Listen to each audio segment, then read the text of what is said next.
Greetings, everyone, and welcome to the fifth lecture on research methods.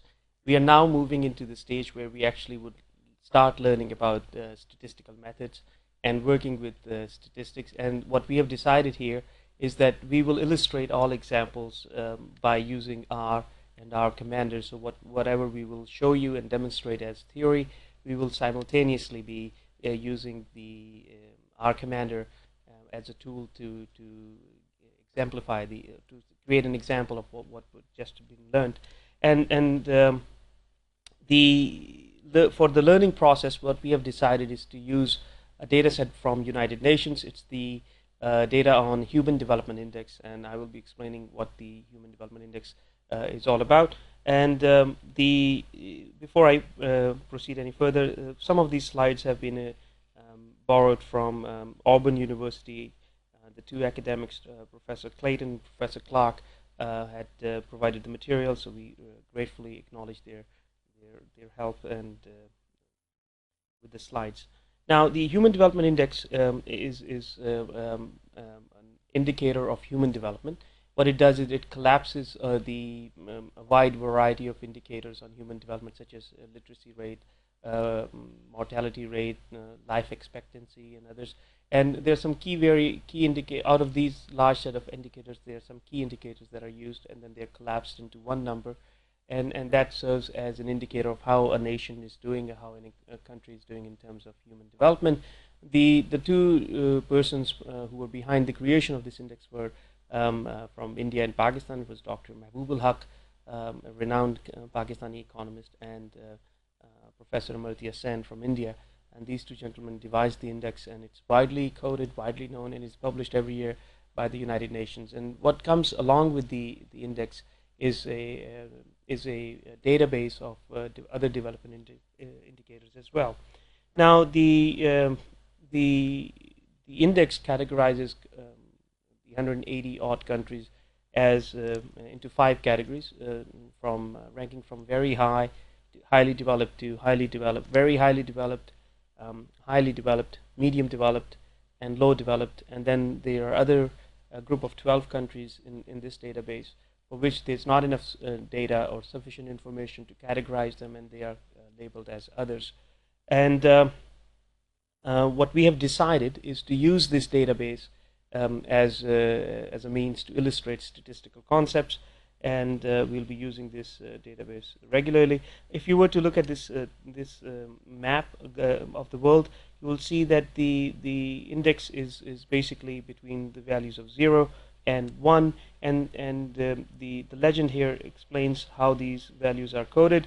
If you could see here that the color green and then different shades of green indicate or highlight countries that have high human development. And in this regard, you would see that North America and Latin America to an extent, and Europe are coded as high development. So is Australia. And the red and the colors and shades related to red suggest very low development, and you would see that in Africa, and also you would see that Afghanistan is labeled as very low development, very low developed, and South Asia is also in the low to mid developed region. So we will use this database to illustrate statistical concepts. And the other motivation is, since this database has 180 odd countries and development indicators related to those, so if this provides a very wide range of information across the globe.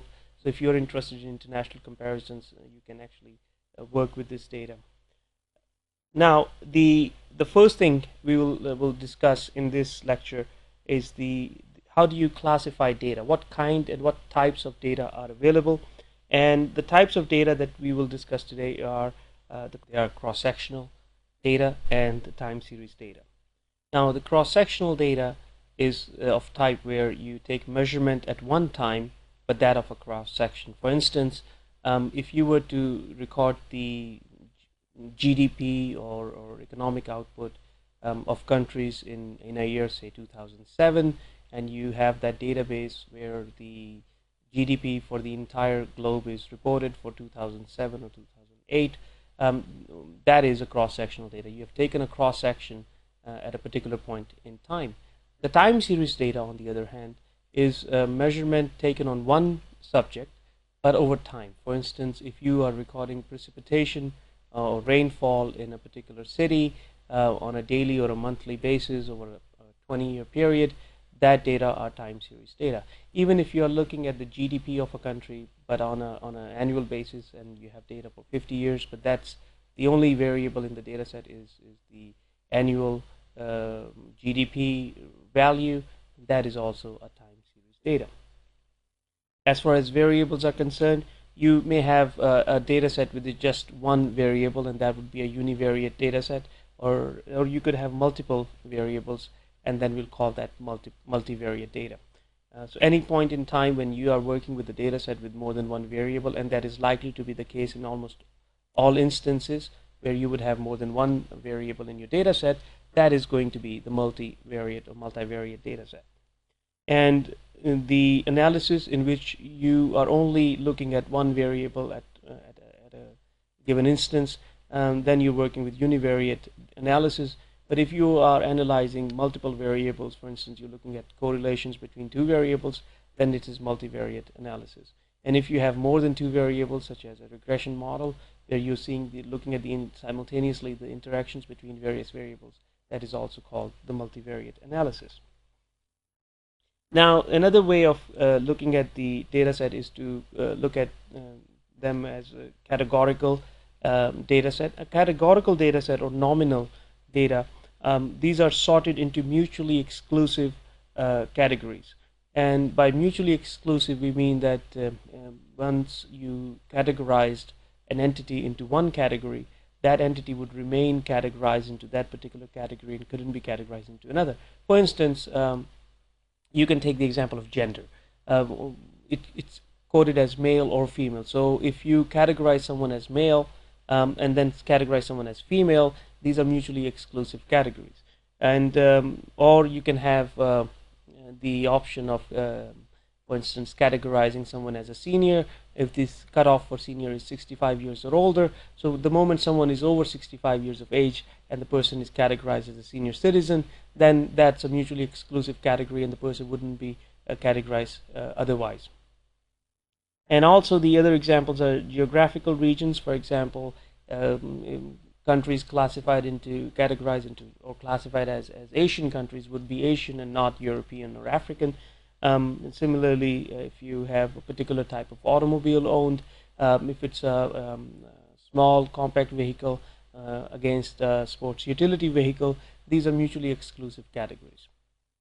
And for categorical data, there's no quantitative relationship among categories. So you cannot compute averages. For example, if you have a categorical variable such as if you ask someone how happy you are and categorize that response as very happy, happy, somewhat happy, not happy, and sad, so you have recorded the happiness variable into 5 categories, you cannot compute the average for such a variable because it doesn't lend itself to averages.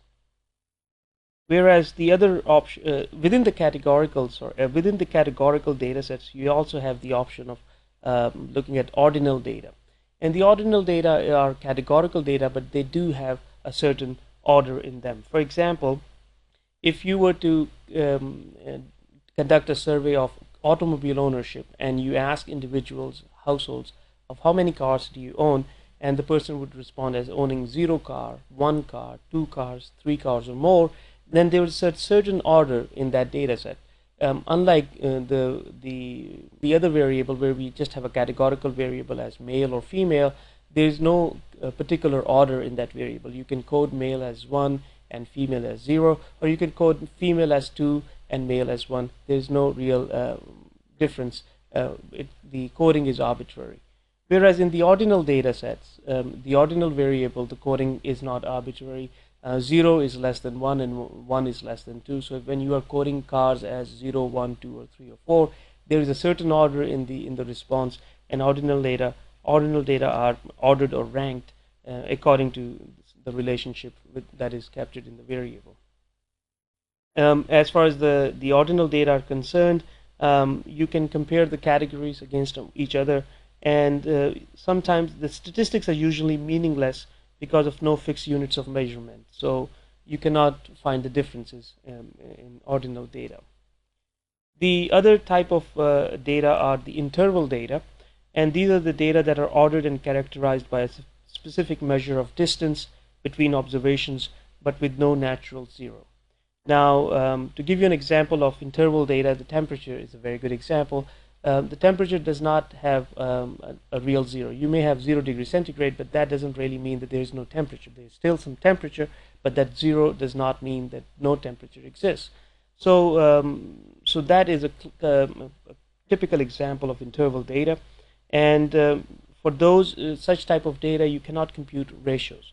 For example, if you are in a city with 50 degrees Celsius and your friend lives in a city with 25 degrees Celsius, you cannot compute the ratio and say that your city is twice as hot as the other one, because the interval data, that is the temperature and other data like that, do not lend themselves for this type of comparison. However, the differences are meaningful, so you can compute the differences. So if you subtract 25 degrees Celsius from 50, that 25 is meaningful. The more interesting type of data that we are more familiar with is the ratio data, and the ratio data are the one that have a natural zero. So if you look at, for example, bank account, if you have 0 rupees or dollars or reals in your account, that 0 means 0. However, when I looked at the temperature, 0 temperature doesn't mean that there is no temperature. So you can have length as 0.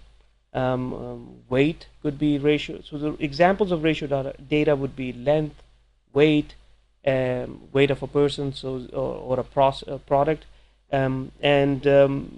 this is the strongest form of measurement. You can compute ratio, and you can also compute differences. Now, to give you an example, I will switch now to our Commander, and I have already got the HDI, or the Human Development Index data uploaded in the software. And what I would like to compute is a summary, and I would like to compute a numerical summary. So let me show you how I will do it. I clicked on the menu, and I clicked at Statistics. Under Statistics, you see Summaries. Under Summaries, you see Active Data Set and Numerical Summaries. I clicked on Numerical Summaries, and now I have this dialog box available, and I have these options of first picking one or more variable, and I just want to show you the categorical and the continuous variable. So the first thing I will pick is the GDP per capita for 2007, and or GDP per capita here. I just selected the gross development product GDP per person for each and every country, and I selected that. But I would like to see the value, the average value, and the standard deviation, and I'm categorizing this by a variable which is called HDI.cat2, and I will compute now the numerical summaries for this. So you would see the categories very high, medium, low, and others, and you would notice that very highly developed countries have a GDP per capita of roughly $39,000. And highly developed countries have a GDP per capita of $13,000, and the medium developed countries have a GDP per capita of $4,500, whereas the low developed countries have a GDP per capita of $900. So this variable, which is GDP per capita, is a ratio variable, whereas the other variable, which is the categorical variable that categorizes the countries into 5 different states, that variable is an example of categorical, and to an extent an ordinal variable, because very highly developed countries and highly developed countries and medium and low, they have a particular order, and I would call that variable an ordinal / categorical variable. Now, I probably jumped ahead, but let's look at this discrete or continuous definition as well. The discrete data are obtained from counting, and basically the number of defects per unit of production. If you are in quality control and you're looking at the data on how many products that you have produced met the standard and how many had to be discarded, that's a discrete data set. And also if you're looking at the complaints per customer, that is also discrete data. And the continuous numerical data obtained from a measurement process, so delivery time, number of ounces in a bottle of milk, these are all continuous type data. Similarly, if you're looking at balance in your checking account, that is also an example of continuous data.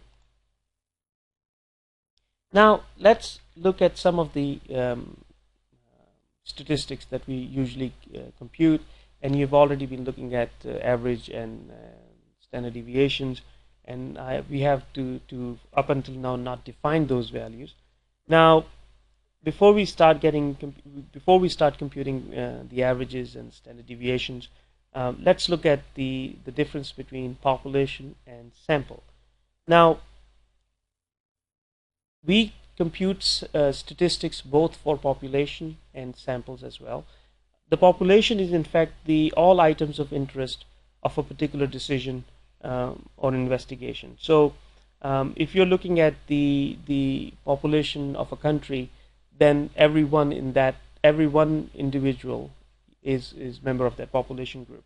But if you are working with a small sample, and let's say you select 20% of the population or 5% of the population, then you're working with the sample data.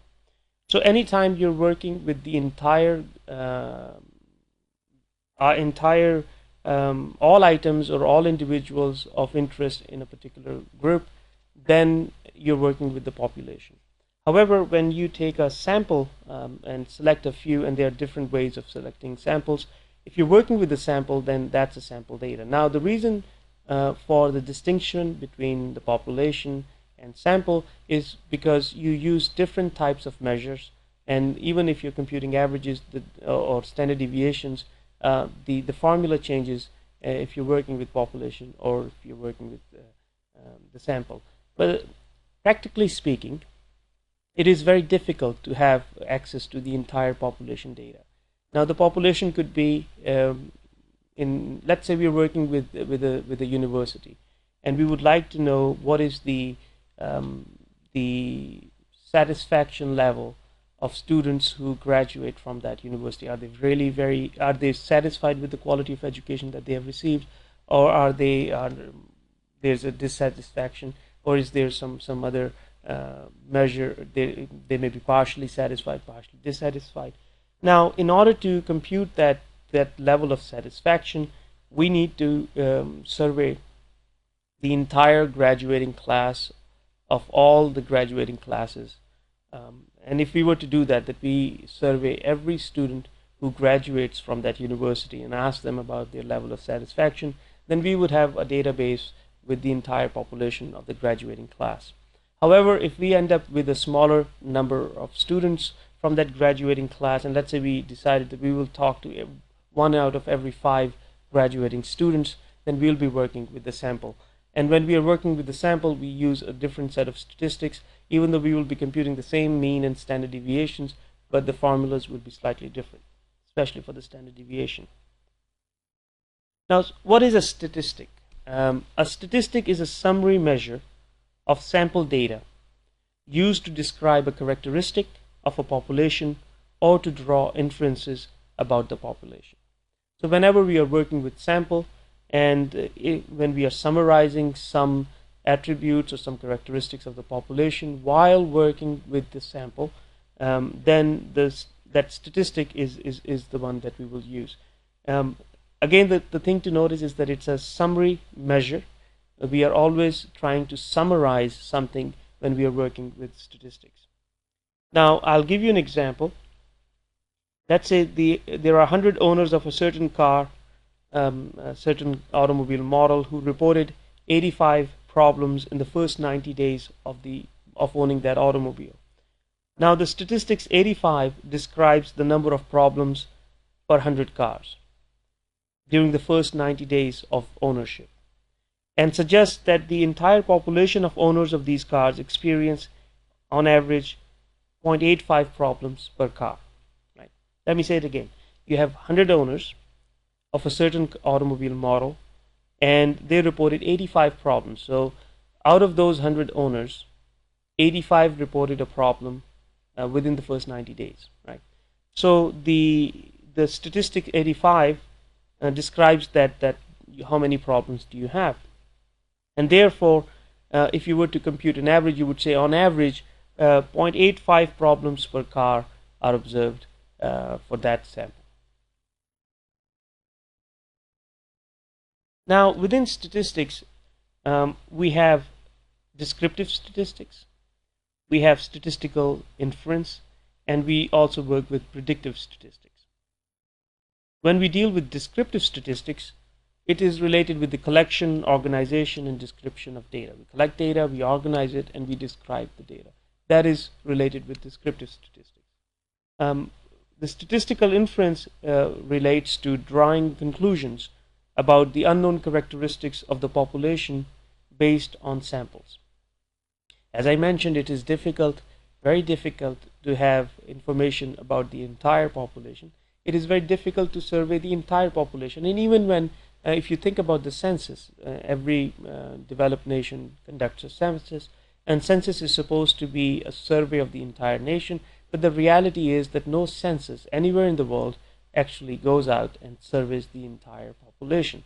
There are some shortcuts, there are some areas that are hard to reach, and often the census ends up being a sample itself, because it is almost impossible to cover 100% of a nation. And if the numbers are as large as in the United States, where you're looking at 300 million people, or populous countries like China, over a billion, India over a billion, Pakistan roughly 170 million, it is almost impossible to survey the entire population, and hence some sampling techniques are introduced to get information about the entire nation, but from a sample, which is a subset of the entire population.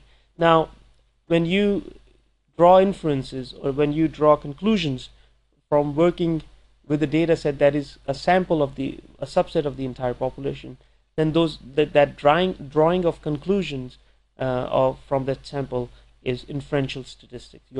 You are drawing inferences from the data. Predictive statistics are in fact, you're inferring future values based on historical data. So you take the data and the time series data that is from the past, and then you use that data to predict future values, and that would be predictive statistics. So let me say it again. Descriptive statistics, when you look at the data, you collect it, you organize it, and you describe its properties: the mean, average value, the standard deviation, and the percentiles, the deciles, plotting histograms. This is called descriptive statistics. When you're working with a sample, which is a subset of a larger population, and you're drawing inferences or conclusions about the population, but using sample as your input, then that is called inferential statistics. And when you're using the past data, and using the past data to forecast values in the future, that is referred to as the predictive statistics.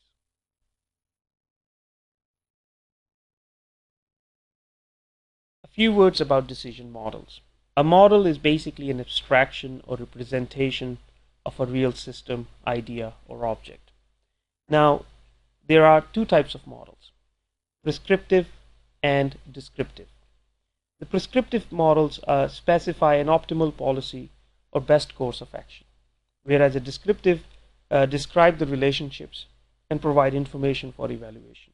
We will now begin with descriptive statistics. So far we have been discussing means and averages and standard deviations and counts, and now we will start looking into in some detail what do we mean by descriptive statistics. And basically we'll be working with frequency distributions, histograms, measures of central tendency. Recall that I mentioned this measure of central tendency in our first and second lecture. and that's the mean, the mode, the average, and all these statistics are measures of central tendency. Statistics, which are trying to summarize something about the characteristics of the sample, and from that we are trying to infer something about the population. And then also measures of dispersion, how dispersed the values are for a particular variable. So a little bit of familiarity with terminology and notation is in order. Let's look at the term parameter. A parameter is a measurable characteristic of a population. Whenever we say parameter, we are referring it to a population. And mu, for instance, the Greek letter mu, which you would see in your slides, and I'm trying to highlight it through my cursor circled. This is a parameter, and it refers to the population. Whereas x bar is not a parameter. X bar refers to the sample. Now, if you have certain number of observations in your data set, let's say 100 observations, then that data set is a sample from a population. Then each and every observation for that particular variable would be called xi, x subscript I, which is right here. Now, the x subscript I refers to the ith observation in a data set, right? The ith observation in a data set. And this term, the sigma, which is right here, I'm just highlighting it here. Sigma indicates the operation of addition. So whenever you see sigma, just know that this refers to addition, and xi would be the ith observation in the data set. So the sigma refers to the summation. Every time you see this sign sigma, it means summation. And let me illustrate this in a software which is called Maple. Let's say we have this sigma here. If you can see sigma I is equal to k to n, and I'll just substitute k as 1, and let's say n is equal to 5, just arbitrarily. And here I would add xi the way I showed you earlier. Now, what it means here is that the subscript I moves from 1 to 5. That is, x subscript I would become x1, x2, x3, x4, and x5. And to illustrate this, if I press enter, you will see that this sign, this notation here, where I is equal to 1 to 5, and then this is a sigma sign, xi, and xi becomes x1 plus x2 plus x3 plus x4 plus x5. And that x could be, for instance, anything. If you have 5 sales in a day, and you would like to know how much, if you own a car dealership and you sold 5 cars in a day, and you would like to know the total sales, then xi could be the sales, the sale price of individual vehicle, and x1 will be the price of the first vehicle, x2 will be the price of the second vehicle, x3 would be the price of the third vehicle, and so on and so forth. And you sum up all the sales, and then you will get the total sales volume in that particular day. So again, sigma refers to summation, and the index of the sigma I is equal to 1 to 5, or I is equal to 1 to 4, or 1 to 100, whatever that is, refers to the individual observations in your data set. Similarly, moving forward, then n is when I said 5 referred to as the n, or the number of total observations. If you have 100 observations or 200 observations, then n is equal to 200. And the small n, the capital N, refers to the size of the population, whereas the small n refers to the size of the sample. And f subscript I is the number of observations in cell I of a frequency distribution. Let's say you have data on some characteristics of the population. Let's say you are looking at, you take the population and divide it into 3 categories based on income: high income, mid income, and low income population. And in the high income category, you have 4,000 households. In the mid-income category, you have 5,000 households, and in the low-income category, you have 15,000 households.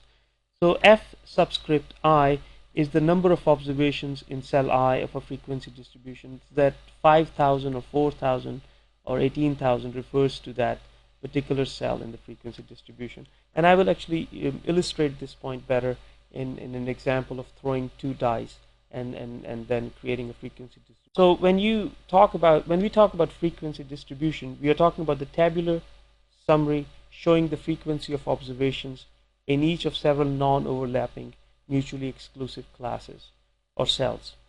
So anytime I use the word cell, I'm also referring to a class.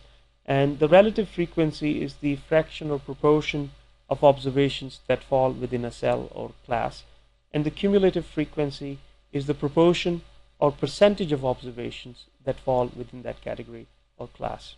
If you look at the R Commander GUI, I'm clicking on graphs, and under graphs I'm selecting histogram, and histogram is one of the analytic graphics that we will discuss in detail while we are working with analytic graphics.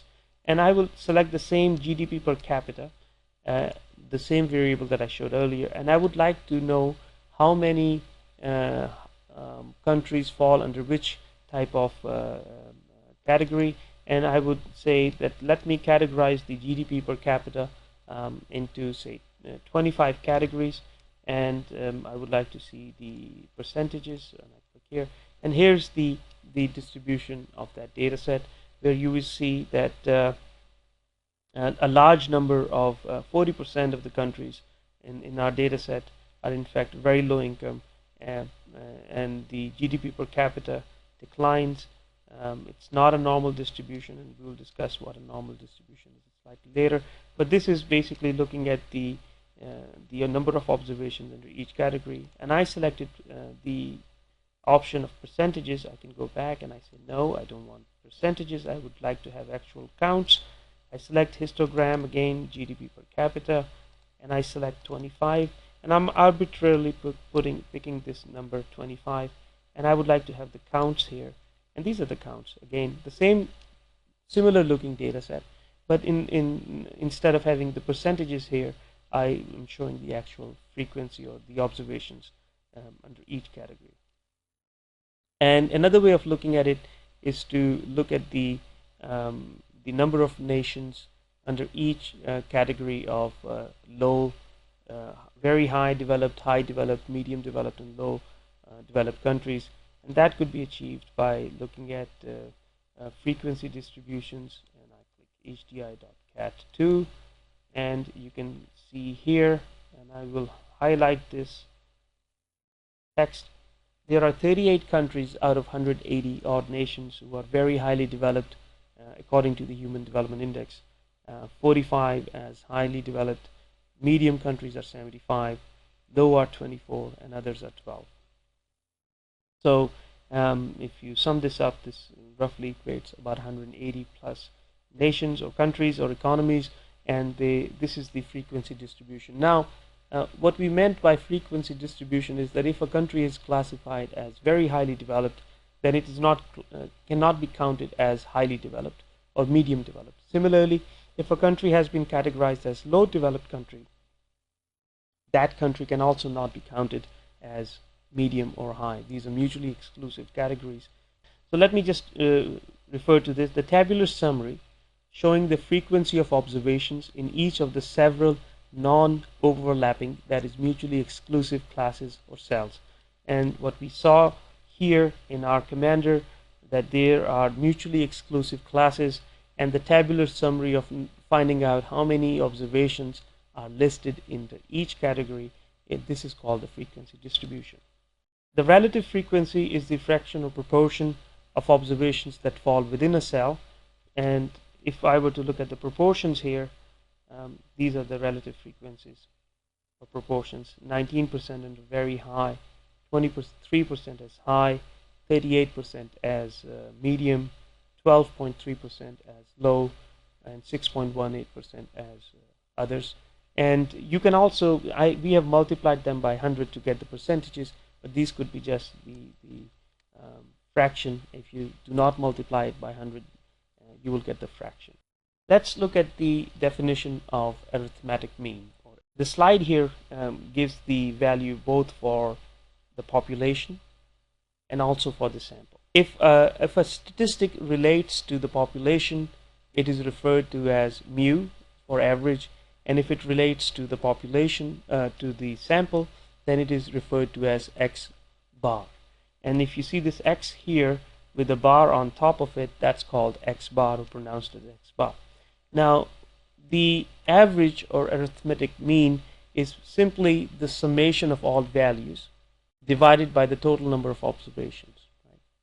So if you have, say, 45 students in a class, and you conducted a test, and after conducting the test, you have the observations for the test, you know how many students, what each and every student obtained in that test, and let's say the maximum marks to be obtained were 100, so the students could have anything between 0 and 100.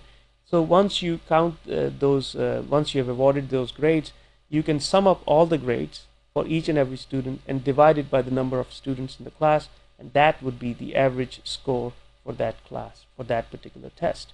Notice that apart from the notation, difference in notation, where the mean for the population is denoted by mu, and the mean for the sample is denoted by x bar, there's no difference in the formula. Except that the number of observations in the population are represented as capital N, and the number of observations in the sample are represented by small n.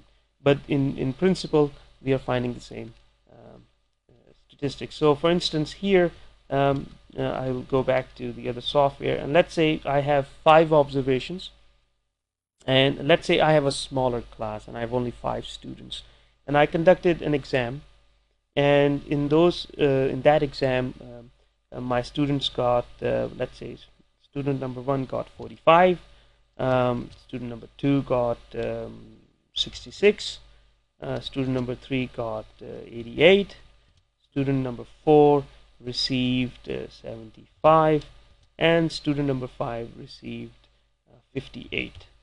Right, 5 students and the grades they received in a particular exam or test. Now I would sum that up, and the total is 332. Now, as I mentioned, that if I take the total, this is the summation, I is equal to 1 to 5 xi, and this xi, x1 is 45, x2 is 66, x3 is 88, x4 is 75, and x5 is 58. So I sum that up and I get 332.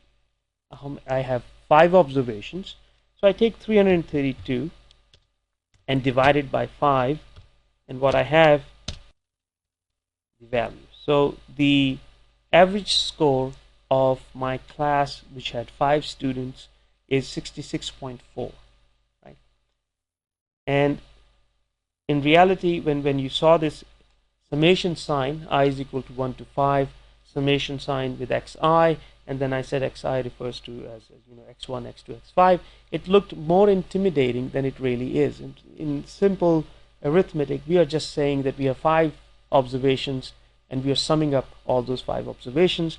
And in this instance, where I say I have 5 students who took a test and they got the following grades: 45, 66, 88, 75, and 58, and you sum them up, and I get this average, this total value of 332. And then I said I have 5 observations, I have 5 students. I divide the summed up numbers with the number of observations, and I get the average value of 66. In Excel, you can use the formula called average, and then you specify the range of cells in which you have the observation, and Excel would return the average for that variable. In our commander, we can find the average value. So let's say we would like to find the average GDP per capita for the 5 categories that we have for Human Development Index. I would click on Statistics. Here I clicked on Statistics, Summaries, and after Summaries I clicked it on Numerical Summaries, and then under the variables I picked GDP per capita, and under I would not click on quantiles for now. I just want the mean, and I'm summarizing by the group Human Development Index categories. I called it HDI.cat2, and Okay, and here you go. I have the results right here. I'm highlighting those. Um, Again, the GDP per capita for very highly developed countries is 38,946. So what the software has done, it has taken the 38 countries. Look, n is equal to 38. It has taken the GDP per capita for the 38 countries and it added it up. And after adding it up, it divided it by the number 38, and that gives us this average value. For highly developed countries, it took the value of the GDP per capita for the 45 countries there, added them up, and divided it by 45, and the same for medium and low and others. Some words about the properties of the mean.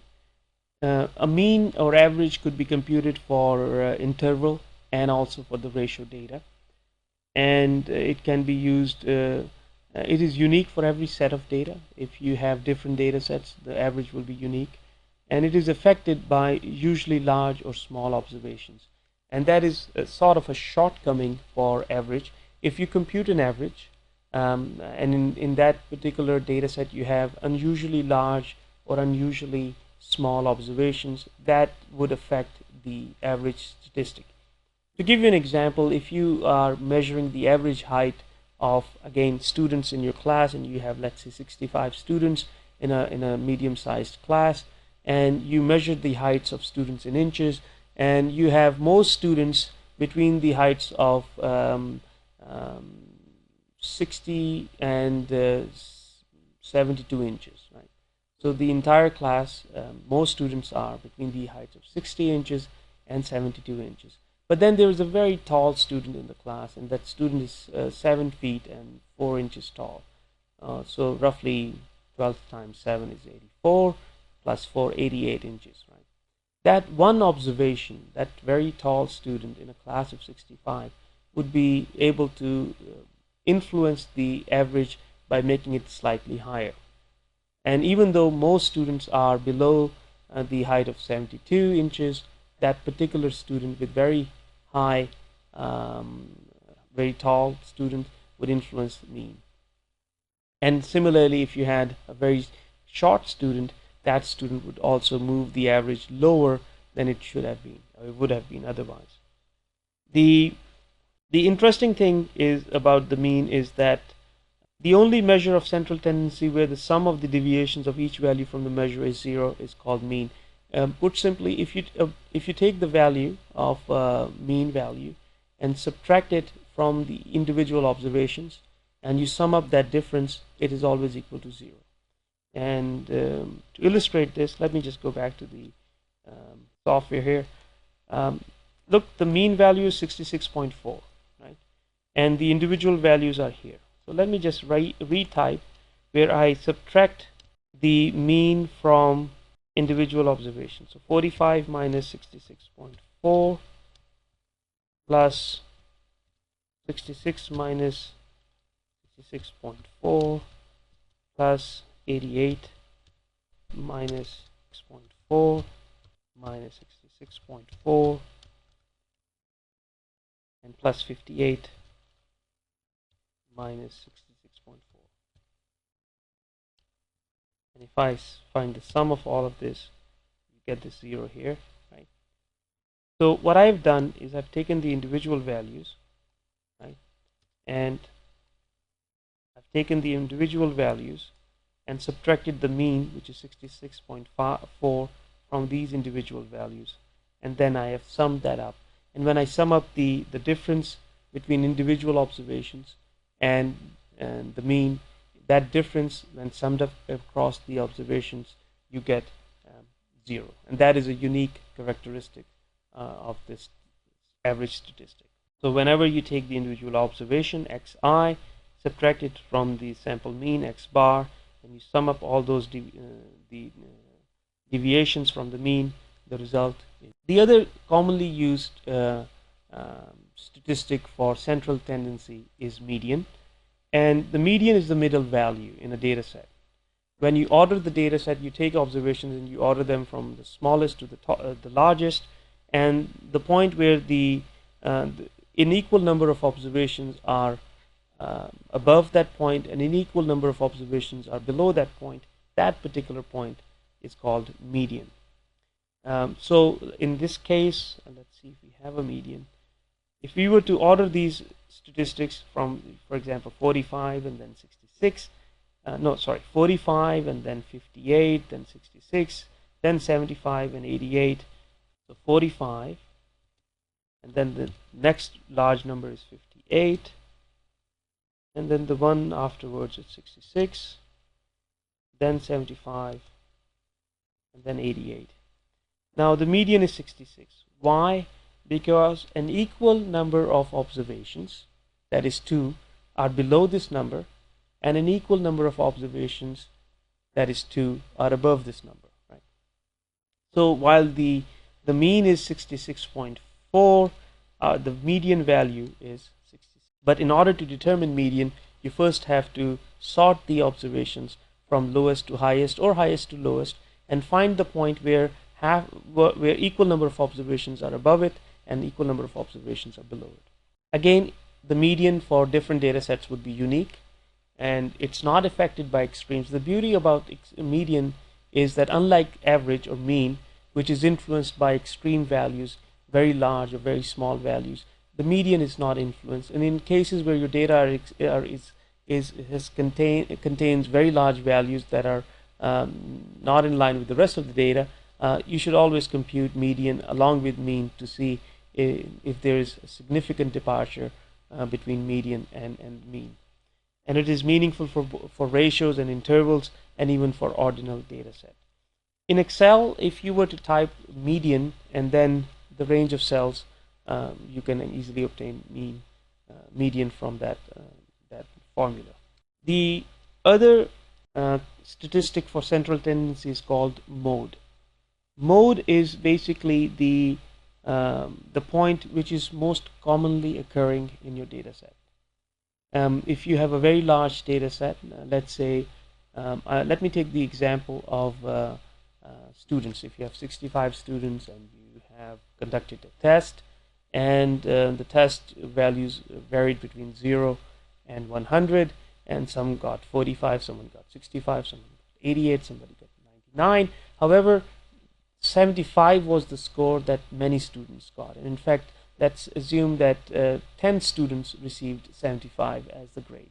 Then that 75, the most commonly occurring or recurring number in a variable, is called mode.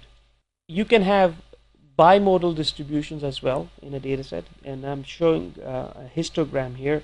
If you were to focus on this histogram, you would see that the values peak around this value of 27.8. You have a large number of observations around here, and then another large number of observations around 77 and 82. This is an example of a data set that has more than one central tendency. So let me quickly recap. We started off with a discussion of types of data, various different types of data, and in that we discussed cross-sectional versus time series, and also we looked at the univariate versus multivariate data sets, and then we moved into discussion about categorical versus continuous data. Remember, categorical data such as male versus female, and then within categorical you have ordinal data such as owning 0 cars, 1 car, 2 car or more, or having 0 child, 1 child or 2 children, and then from continuous categorical data we moved further into interval versus ratio data. Remember that interval data is the data that does not have a meaningful 0 as a meaningful number. For example, temperature, when you say it's 0 temperature, doesn't mean that there is no temperature, it's just that it's getting colder. And whereas the ratio data, 0 has a specific meaning. So for example, when you say weight of a substance is 0 or the distance 0, these are valid numbers. 0 means 0, 0 means nothing. And then if you compute averages with such data, it makes sense, and you can compute both averages and then the other thing that we discussed is the difference between population and sample. Population is the entire population. where a sample is a small subset of that population that is drawn according to certain principles, and we'll be discussing that later. Apart from that, we discussed what kind of statistics do we use. Descriptive statistics, that we collect data, organize it, and describe the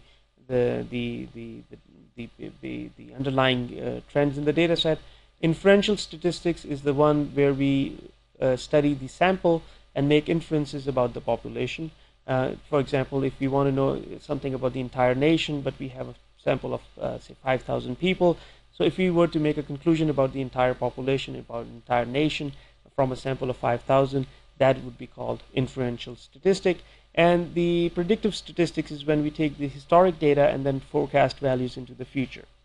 We also discussed measures of central tendency, starting with mean or average, and we noticed that average is a statistic that is influenced by extreme values. If you have very large or very small values in your data set, the average would be influenced, it will be biased upwards or lower. And another way to avoid this problem is to compute median, and median is that point in your data set where an equal number of observations are above and below that very point.